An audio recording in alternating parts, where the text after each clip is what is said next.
Nano time! What's up, it's Timmy Joe, making videos about computers all up on the internet. And today on the program, the tiniest of tinies, the nanoest of nanos, the king of, size to performance ratio, at least a few years ago. It's the R9 Fury Nano, which is a super cool product. Even performs half decently with a few caveats in today's timeline. And I purchased this I sort of did through friend of a friend or whatever, to replace my 1660 Ti. Yeah, I paid significantly less for almost the performance of the 1660 Ti. We'll get into some game in just a second, but I want to thank Privacy VPN for sponsoring this Nano video. Privacy VPN is a VPN service that is very cost effective, very affordable, and it gives all of the features of all the big boys and stuff like that out there. If you're into downloading, maybe it's a time that you let your ISP out of the mix and used Privacy VPN to shield the downloading, the torrenting that you're doing. Make sure that they don't, send out those HBO told us you downloaded one of our Game of Thrones shows or whatever. Or you just go on public Wi-Fi a lot and you want to make sure that no one's creeping in on you, getting your pics, your nudes, something like that. Or you just want to stream from other countries because they have better programming. So Privacy VPN is offering a 20% discount using the code 2YPrivacy. 2YPrivacy, links in the description, and that gives you 20% off of a 2-year plan, which ends up being $43.20 paid once, and you have 2 years of VPN service. It's wonderful. Check it out. So on to the Nano. On to the R9 Nano, okay? So basically a friend picked this up because I've been looking for one for a long time, and he let me buy it off him, and we're gonna buy another one. And then I was like, heck yes, this is awesome. Let's check out the performance. Pretty impressed with it. It clocks slower, but it's only got a 4-pin. So it's quite similar to that 1660 Ti 4-pin, small form factor, and thinking it offers close to the performance, but at a significantly lower price. And before we get into anything, let's just jump right into the gaming benchmarks. Let's do things differently today. So let's get into the gaming and see in 2019 how this thing handles, how it compares to the 1660 Ti at a much lower price. Jump into it, Timmy Joe. Woo!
Right then.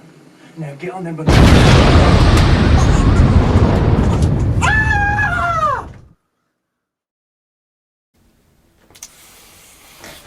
You see why I'm wearing my Grumpy Cat shirt today. Rest in peace, Grumpy Cat. Yeah, that's how I wish the video would have went. Kind of weird that I got right to the gaming benchmarks without talking too much. It's not usually how I do things. But yes, my friend Tyler, he's given me loads of content over the years. Super crazy nice guy. He's looking for a Nano and he finds one. I've been looking one for a long time, but unfortunately when you look in Canada for a Nano, it literally says 0 available, and anytime I've seen one, they're really expensive.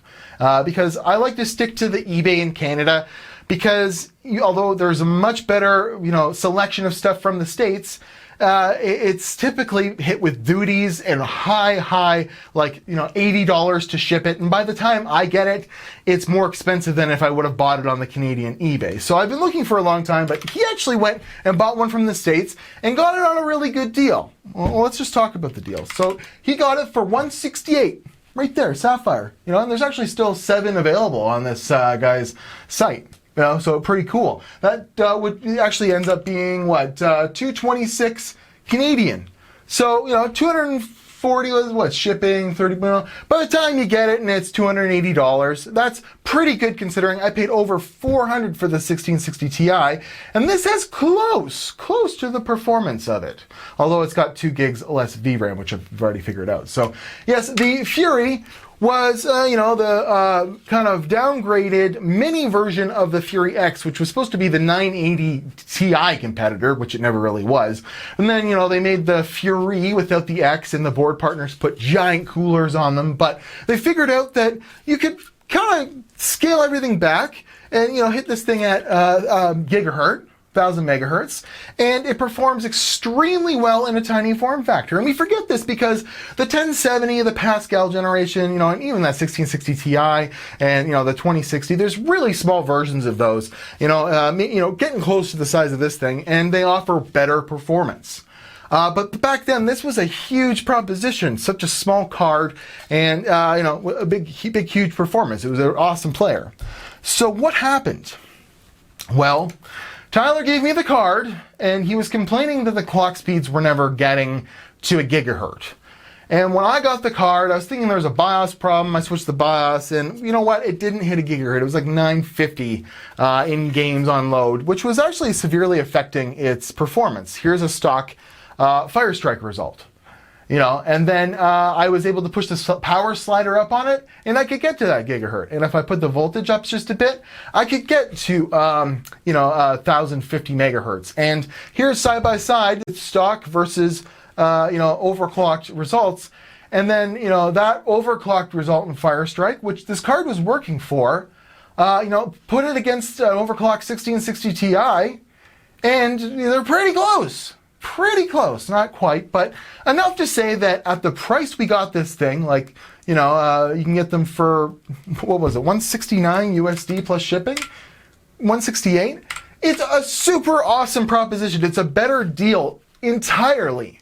With a cool set of technology and a little form factor, I thought I had a winner. Anytime I do an AMD video, especially GPU, it usually gets lots of views, and I'm hoping that this video gets lots of views because I have to now buy him a new Fury. I was looking to buy my own Fury. I was basically going to buy this off of him and then give him the one, whichever one, once I got mine in, because it was that good a deal. I was just going to buy him through the same seller that he was buying it through or whatever. But I cleaned the card up because it did have that weird, issue where it wasn't clocking up properly. We tried a different BIOS, it wasn't working. And then once I got it going at 1050 megahertz in Firestrike, I was starting to do some games, and you see that Apex Legends, really bad 1% lows, and the temperatures were getting up near 80 degrees on this thing. So I thought, you know what, the sticker on the back here was perfect. It had never been opened up. I'll change the thermal paste on it, and we'll get some better thermal results out of it. And I blew all the dust out of it. You see here, I was fairly careful. I typically try to take care of other people's stuff, even if it doesn't seem like I do, and really be careful taking things apart and putting them back together the way they are. I'm cleaning them all up. Because if he's going to lend me a card, I'll clean it up for him and kind of test it out and get the best performance out of it. So I started testing, and I got 3 games in. And in the middle of my battlefield there, the card just dies. And I thought maybe my computer died, because my whole computer shut off. And then I turned the computer back on, and this is what happened. Every single time, my test bench with the EVGA board on it beeps and shows a VGA error. So I put it in 3 other computers, and they all did the same thing. And I put a different video card on my test bench, and it worked. And I just think that this thing was at the end of its life, because that's the kind of, when you buy a GPU that's 4 years old, that's a small little form factor, that's hot, and it's AMD, typically you might have some issues when you're buying a used product. And I guess that's where I'm going to get at with the, this. It doesn't always work out. I've actually had very good luck buying used graphics cards on eBay and discovering if there's issues and returning them before, I take it apart and make it so I can't return it. Like, we could have sent this back to the guy because, but maybe he thought it was working perfectly and there was no devious nature on the seller. Maybe this was used for mining. Who knows? Maybe, this thing was mined on for 3 years straight. Who knows?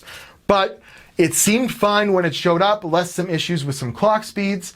And instead of returning it while it worked, which would have been a whole thing on its own, or waiting till something happened, I took it apart and took it upon myself to effectively make it unreturnable. So now I feel responsible and I will be buying Tyler another card. So in my video, the 1660 Ti, this is why I'm returning it.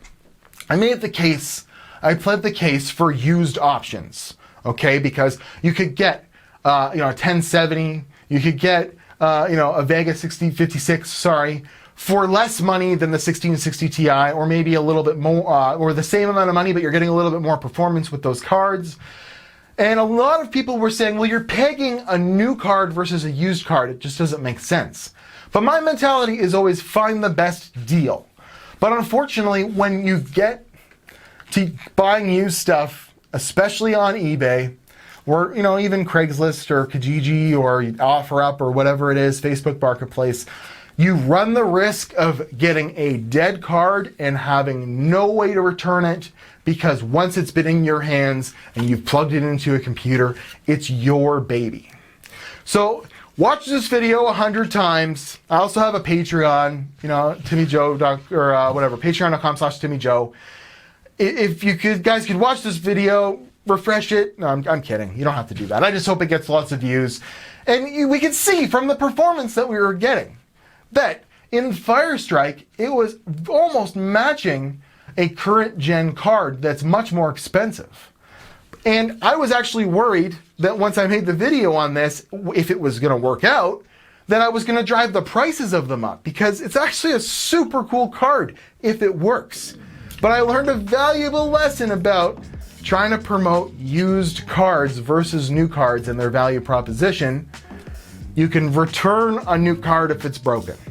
You can return a new card to Amazon like I did if you don't like the price, versus the performance, or don't like how it works.